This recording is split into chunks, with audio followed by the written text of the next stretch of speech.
Imagjinoni sikur një mëngjes të bukur, ju zgjoheni dhe e ndjeni ershiu. Afroheni tek dritare dhe pas perdeve, ajo që shihni është një qiell i kuq, i përgjakur. A do t'ju trem kjo? Dhe pastaj shikoni poshtë në makinën tuaj, në rrugë, dhe shihni se ajo që po bie është diçka që është me ngjyrë të kuqe të ndezur, ashtu si ngjyra e gjakut. A mund të besoni se kjo është pikërisht ajo që ka ndodhur në Mbretërinë e Bashkuar? A e doni misterin dhe aventurën? A vazhdoni gjithmonë të kërkoni gjëra të reja dhe enigmë? Atëherë jeni në vendin e duhur. Abononi në kanalin tonë duke klikuar butonin e kuq subscribe dhe aty do të gjeni shumë histori interesante dhe të jashtëzakonshme. Unë ju premtoj se do të jetë një përvojë mrekullueshme. Kohët po ndryshojnë dhe sigurisht jo për mirë. Vetëm pak ditë më parë makinat ishin të zhytura në baltë me ngjyrë të kuqe. Erët në mëngjes dhe qielli ishte i kuq. Por si e kanë shpjeguar ekspertët e klimës dhe motit këtë shi me ngjyrë të kuqe? Shiu i gjakut është se grimcat e imta të rërës nga shkretira e kuqe si Saharaja, fshije në lagështi, avullojnë dhe ngjiten lart në re. Dhe kështu ato erdhën në vende të largëta si në Mbretërinë e Bashkuar. Ky fenomen ka ndodhur dhe në vende të tjera.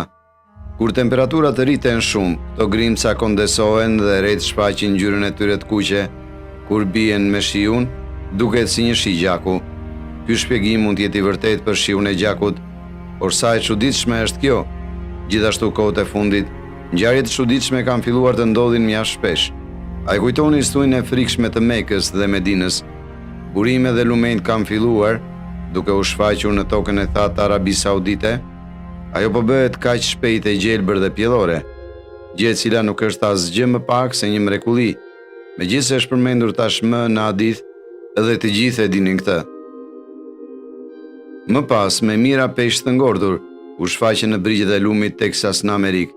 Vetëm kohët e fundit, gjatë lojrave në Arabinë Saudite, një ndeshje shumë e rëndësishme futbolli duhet të ndalohej pikërisht në mes, sepse fusha ishte nën sulmin e karkalecave.